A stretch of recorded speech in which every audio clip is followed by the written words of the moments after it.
ভিন রাজ্যে কাজ করতে গিয়ে নিখোঁজ মালদার 22 বছরের এক যুবক। পরিবারের অভিযোগ তাকে অপহরণ করা হয়েছে।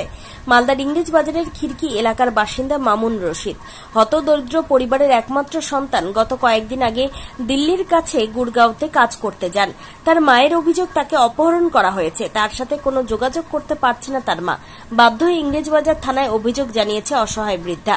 পুলিশের দাঁড়ে দাঁড়ে ঘুরে বেড়াচ্ছে সে। এই ঘটনার জেরে ব্যাপক চাঞ্চল্য ছড়িয়েছে। এই ঘটনা ঘিরে শুরু হয়েছে রাজনৈতিক তরজা। এই সরকারের আমলে রাজ্যে কাজ নেই, কাজের ব্যবস্থা করতে পারছে না সরকার, ভাতা দিয়ে মানুষের মন ভোলানো যায়। অভিযোগ বিজেপির দক্ষিণ মালদার সাধারণ সম্পাদক অম্লান ভাদুরীর। কেন্দ্রীয় সরকার 100 দিনের কাজের টাকা বন্ধ রেখেছে। এর জন্য বাধ্য হয়ে মানুষ ভিন রাজ্যে কাজে যাচ্ছে। পাল্টা কটাক্ষ মালদা জেলা তৃণমূল কংগ্রেসের মুখপাত্র আশিস। প্রথমেই কাজে গেছে, নাহলে বাড়িতেও কোনো কাজ করেনি। পড়াশোনা করতো? পড়াশোনা 7, 8 পড়েছে। কি করবেন এখন? কি করব সে উপায় আপনারা এখন খুঁজে বের করে দিয়েন। ভাই দাদার জোড়হাত করে বলছি। আপনার ছেলের নাম? মামুন রশিদ। বয়স? বয়স 22 বছর। আপনার নাম? আমার নাম জাহানারা বেবি। আপনার স্বামীর নাম? আমার স্বামীর নাম নজরুল ইসলাম।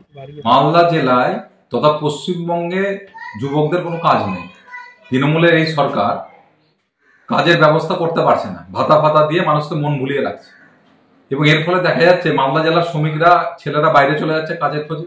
সেখানে গিয়ে কেউ মাটি চাপা করে মারা যাচ্ছে, কেউ টাওয়ার থেকে পড়ছে। এরকম ঘটনা শুনলাম, এই যে নিখোঁজ হয়ে গেছে। স্বাভাবিকভাবে এদের ভাগ্যে একটা অনিশ্চয়তা ছেয়ে গেছে। একমাত্র ছেলে বাইরে আছে। এবং এর সঙ্গে আমি আরেকটা কথা যুক্ত করতে চাইছি, যে আজকে মালদা মুর্শিদাবাদ জেলায় যেভাবে অনুপ্রবেশ করছে, এখানে কিন্তু হিন্দু মুসলিম দুই সম্প্রদায়েরই কর্মসংস্থানের কিন্তু ঘাটতি পড়ে যাচ্ছে। কারণ যে পরিমাণ কর্মসংস্থান এখানে আছে, বাইরে থেকে অনুপ্রবেশকারীরা এসে কাজের ব্যবস্থা করে নিচ্ছে। স্বাভাবিকভাবে এখানকার যারা লোকাল মুসলিম হিন্দুরা আছে, তারা কিন্তু কাজের ব্যবস্থা সংস্থান তাদের হচ্ছে না। এই বিষয়টা কিন্তু তৃণমূলের গভর্নমেন্টের দেখা উচিত।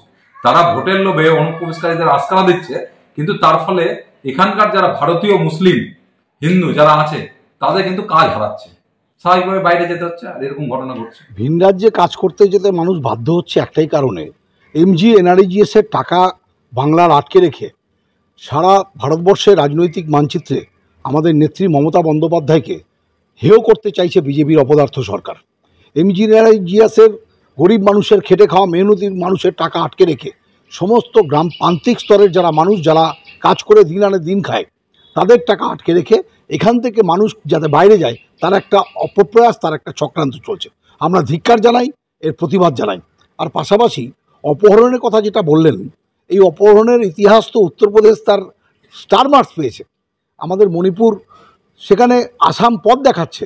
কাজেই অপহরণ এর কথা বলে বিজেপি আমাদের বাংলাকে ভারতবর্ষের রাজনৈতিক মানচিত্রে ছোট করার চেষ্টা করতে পারে বটে, কিন্তু বাংলার মানুষ বাংলা বিরোধীদেরকে বিসর্জন দিয়ে বিধানসভা এবং লোকসভায় প্রমাণ করেছে বাংলার মানুষ বাংলার মেয়েকেই চায়।